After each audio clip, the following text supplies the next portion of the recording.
옛날 옛적 한국의 순창이라는 아름다운 지역은 자연의 신비로 가득 차 있었다. 순창은 그 고요한 풍경과 평화로운 산하로 인해 많은 이들이 찾는 명소였다. 특히 그곳에는 소문으로만 전해 내려오는 신비로운 용과 신령한 소나무에 대한 전설이 있었다.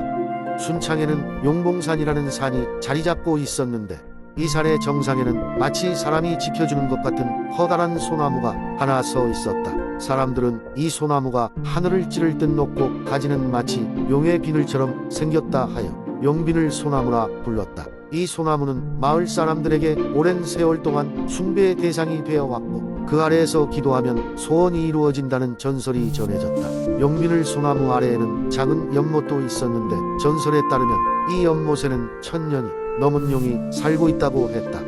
어느 날 밤마다 연못에서 신비로운 빛이 뿜어져 나오며 잠자던 아이들을 깨우곤 했다. 사람들은 이 빛이 용이 펼치는 마법이라 믿으며 그 빛에 한 번 닿으면 평생 행운이 따른다고 여겼다. 마을에는 혜진이라는 소녀가 있었다. 혜진은 순진하고 마음씨가 착한 아이였으며 늘 소년 시절의 친구 민우와 함께 다녔다. 어느 날 혜진은 용비늘 소나무와 연못의 전설에 대해 호기심을 갖게 되었고 민우에게 이야기했다. 민우야, 우리 용비늘 소나무 아래 가서 소원을 빌어보자고. 그곳에 용이 우리의 소원을 들어줄지도 몰라. 둘은 마침내 용비늘 소나무 아래로 갔다. 밤에는 소나무 아래에서 미세한 빛이 뿜어져 나왔는데 그것은 마치 용이 꿈틀거리는 것처럼 보였다. 혜진과 민우는 그 빛을 바라보며 소원을 속삭였다. 사랑하는 가족과 친구들이 항상 행복하게 해주세요.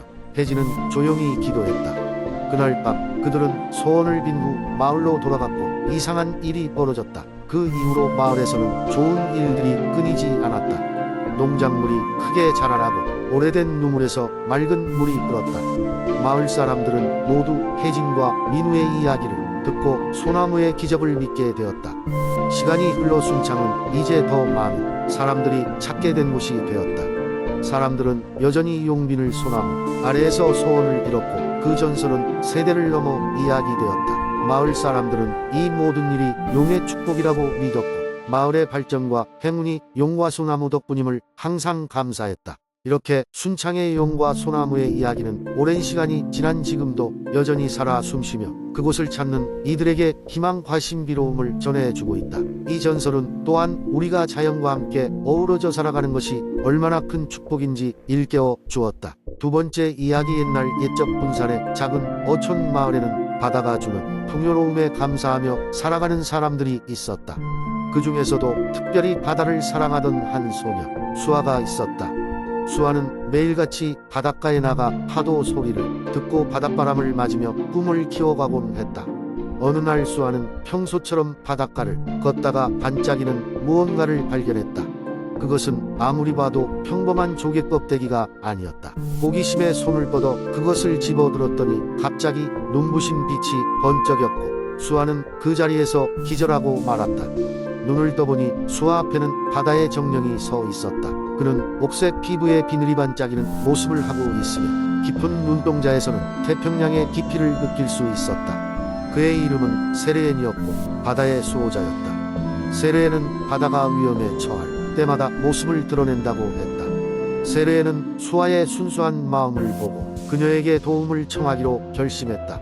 수아야, 당신의 순수함과 바다를 사랑하는 마음이 이곳으로 나를 부른 것 같소. 하지만 지금 바다는 위험에 처해 있어. 만약 우리가 힘을 합치지 않는다면 이 평화로운 마을은 큰 혼란에 빠질 것이오. 수아는 두려움과 설렘이 뒤섞인 마음을 가다듬고 세레엔에게 물었다. 어떻게 해야 돼요? 제가 무엇을 할 수 있죠? 그 물음에 세레엔은 미소를 지으며 말했다. 당신의 진정한 마음과 용기가 필요하오. 그리고 나와 함께 바다의 소리를 듣고 그 메시지를 전하는 것이오. 그렇게 해서 수아와 세레엔은 함께 마을의 어부들과 협력하여 바다와 나무의 조화를 위한 계획을 세웠다. 조업은 줄이고 바다를 제대로 돌보며 친환경적인 방법으로 살아가는 방법을 전파하기 시작했다. 또한 매일같이 수아는 세레엔과 함께 바다의 소리를 듣고 새로운 지혜를 얻었다.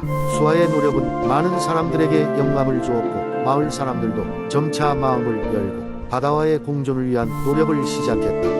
모두의 마음이 하나가 되자 바다는 서서히 그 풍요로움을 회복했다. 바다와 사람이 서로를 이해하고 존중하며 함께 살아가는 것이 얼마나 중요한지를 깨달은 것이다. 세월이 지나 수아는 마을 사람들에게 바다의 아름다움과 소중함을 알리는 중요한 사람이 되었다. 그녀의 이야기는 군산 전역으로 퍼져나가며 많은 사람들에게 영감을 주었다. 그리고 바다의 정령 세레엔과의 우정은 오래도록 잊혀지지 않을 전설로 남았다. 수아와 세레엔의 이야기는 군산의 바닷가에서 바람을 타고 들려오는 파도 소리 속에 아직도 숨쉬고 있다. 아름답고 신비로운 바다와의 유대감은 지금 이 순간에도 계속되고 있으며 수많은 이들에게 자연과의 조화로운 삶을 꿈꾸게 만든다. 세 번째 이야기. 옛날 옛적 한국의 아름다운 마산 지역에는 크고 신비로운 용이 살고 있었다. 용은 마산 앞의 맑은 바다 속 깊은 곳에 자리 잡고 있었으며 사람들의 눈에 띄지 않게 매우 조용히 살고 있었다. 마산 사람들은 종종 바다의 잔잔한 파도 소리에서 용의 숨소리를 느낄 수 있었지만 누구도 그 모습을 본 적은 없었다. 마산의 작은 마을에는 유리라는 이름의 소녀가 살고 있었다. 유리는 용감하고 기발한 성격으로 항상 바깥에서 모험을 즐기는 아이였다. 그녀는 부모님으로부터 용에 대한 이야기를 들으며 자랐고 언제나 용을 만나고 싶어 했다. 마산의 바다는 유리에게는 신비로운 세계였고 그녀의 상상력은 하늘을 찔렀다.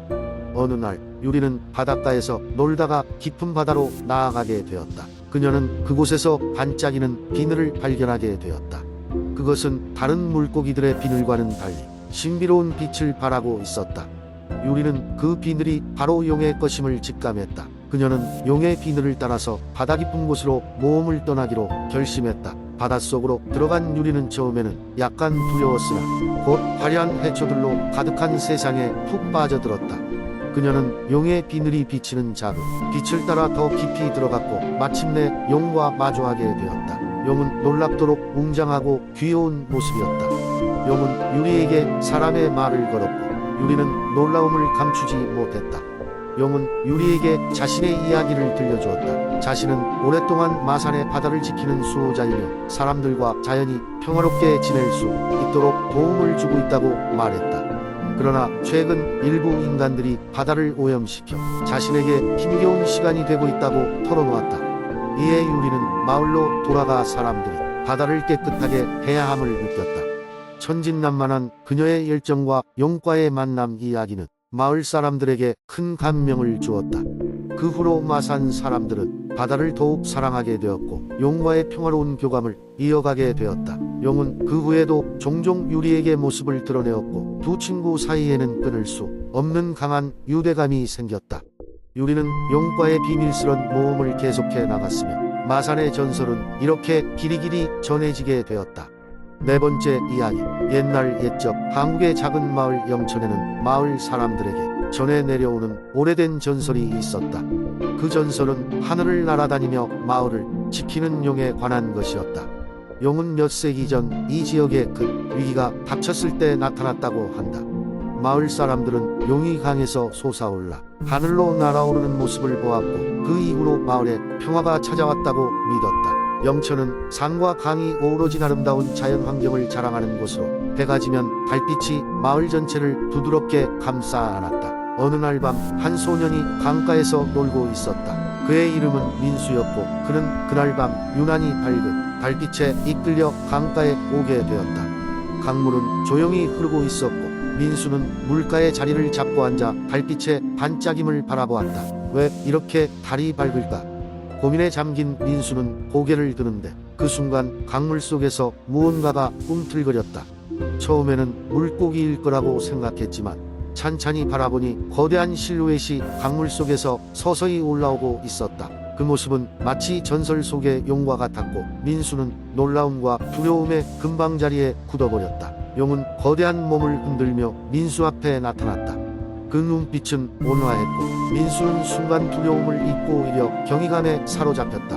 용은 말을 걸듯 민수에게 조용히 다가와 인사를 나누었다. 민수는 용이 준 감동적인 이야기를 들으며 시간 가는 줄 몰랐다. 용은 평화와 번영을 위해 마을을 지켜오던 존재였으며 민수에게도 그 뜻을 이어받아 선량한 마음을 가지며 자라나길 원한다고 했다.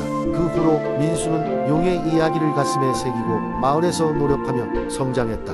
그는 영천의 전통과 용의 정신을 지켜나가며 마을 공동체의 중추적인 역할을 맡게 되었다. 시간이 흘러 민수가 어른이 되어 마을의 지도자가 되었을 때 그는 용이 보여주었던 사랑과 위엄을 떠올리며 마을을 더욱 발전시키려고 노력했다.